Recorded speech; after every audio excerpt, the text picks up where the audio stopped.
It's news time. Information is power. Be current.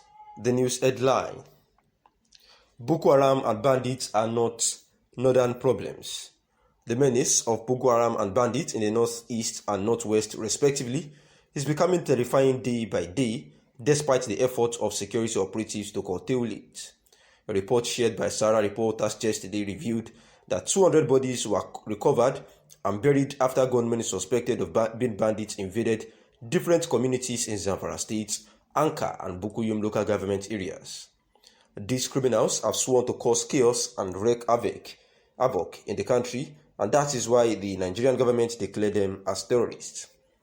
Despite being hunted by the Nigerian military troops on a daily basis, these terrorists still perpetrate their evil with impunity, and it is so disheartening reading stories of how people have been killed by these fierce enemies of peace. Security is everyone's business, and the evil perpetrated by Boko Haram and bandits in the northeast and northwest, respectively, isn't a cross to those living in the north alone. The same principle applies to the dangerous rise of unknown gunmen in the southeast and security challenges in the southwest. We all need to unite in one accord, irrespective of our geopolitical zones, and speak up against the evils perpetrated by these criminals. The chances of Nigeria becoming a land filled with milk and honey, a nation where peace and justice reigns, in our ability to understand that we belong to each other. And these were the words of this analyst trying to say that the atrocities of the Boko Haram and also the evil of the bandits in the northeast and northwest is actually becoming a whole lot of things after the report shared by Sahara reporters that 200 bodies were recovered and buried after the gunmen actually invaded communities in Zamfara State, killing a whole lot of people and saying that they would do even more than that. And therefore, the writer is of the opinion that anytime anything of such, is seen or is suspected to happen, the citizens of the country should unite in one accord, irrespective, and speak up against such evil, and also inform the security agencies as at when due. As the new leader, Wali of the ISWAP in Lake Chad, and the sect membership are swollen with defections of hundreds of Boko Haram fighters under Shekau, through the Attorney General of the Federation, ought to have done justice to declaring the bandits as terrorists, just as ordered by the court, since they could do so to the indigenous people of Biafra in less than 48 hours. The group stated this in its birthday greetings to the president, who clocks 79 today. The group, led by 86-year-old professor of history, Banji Akitoye, also demanded a referendum to discuss the corporate coexistence of the Nigerian nation. Akitoye's spokesman, Maxwell Adeleye, said that this is the demand of the group to Buhari at 79.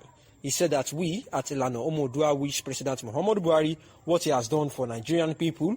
May his life be run the way he has run Nigeria, and we wish him what he has done for the Yoruba people in Nigeria. On the corporate coexistence of the Nigerian nation, Adeleye said Buhari should allow us conduct a referendum so that we can determine our sovereignty and so that we can determine if we want to remain in Nigeria or not. That is our demand from him at 79. At 79, he is alive because of the grace of God and is enjoying the grace of God. President Muhammadu Buhari is currently in Istanbul, the commercial capital of Turkey, to attend the 3rd Turkey-Africa Partnership Summit hosted by President Recep Tayyip Erdogan of the Republic of Turkey.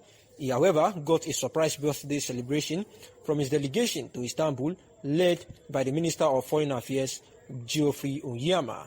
As he stepped out of his suit moving to the meeting room, President Muhammadu Buhari met a surprise lineup of the Nigerian delegation with a cake decorated in Nigerians' national colors. The group broke into chorus as they began chanting, "Happy birthday, Mr. President." The Minister of Foreign Affairs, who spoke on behalf of the delegation, and the Ambassador of Nigeria to Turkey, Ismail Abba, congratulated the President on the good work he is doing for the country and wished him a happy birthday, saying that many other years ahead and the energy to give him the best to the nation. Also, Senator Shehu Sani had said that coming from Turkey, he should not borrow any cash. Twitter to wish President Muhammadu Buhari a safe trip to Turkey. The outspoken former senator representing Kaduna Central wished the president a safe trip to and fro. According to Sarah reporters, President Muhammadu Buhari will be traveling to Turkey, and after which he will pay a visit to Ebonyi State, southeast Nigeria. However, the outspoken senator said he wishes Baba Buhari, the President of the Federal Republic of Nigeria, a safe trip to Turkey and a safe return from Turkey. He also told President Muhammadu Buhari not to borrow from Turkey until we pay what we are owing China and Saudi Arabia. Sarah reporters also gathered that Buhari left the country yesterday, Wednesday, December 15th, 2021, to Turkey. And in his words, he says that I wish Baba a safe trip to Turkey and a safe return. Please do not borrow any money from them. Make we pay China and Saudi first, in his exactly in his words. And this was because of the enormous borrowing of Nigeria under the administration of President Muhammadu Buhari. Public servant Professor Bolaji Owosanya, who provided the damning evidence of the modus operandi of the official racket in government. Already, in the 2022 budget, over 225 projects have been identified as duplications at the cost of 20 billion naira, prompting the House of Rep to set up a probe committee. There is nothing more than appeal to the persuaded Nigerians of his electability, anti-corruption personality. During his first sojourn as military head of state in 1984 to 1986, then General Muhammadu Buhari was seen as the nemesis of corrupt politicians, and that image, which could not help him during previous electoral attempts, was capitalized on by the Southwest media to burnish and garnish a political reputation against an admittedly helplessly gutless and hapless leadership of Goodluck Jonathan. But history is a mercilessly ruthless judge. While previously clueless and corrupt, Jonathan has become a beautiful bride of international diplomacy and democratic behavior.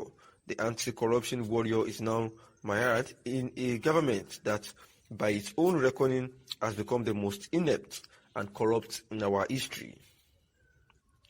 To be fair, the president did not promise much in the electioneering campaigns in both elections. Throughout the campaigns, his mantra, repeated like a broken record, was fighting corruption, insurgency, and improving the economy. His performance on all three counts is suspect, dubious, and undistinguished. Most people would even declare him a failure. By its own admission, even the government does not point to any of them as its main achievement, which is curious. To it, their greatest achievement is building infrastructure, which was a kind of an afterthought, as it never featured in its 2015 election campaigns. The curiosity is, how could one major in a subject on which it was not tested in an examination? On its greatest failure, agreement will be as difficult to reach.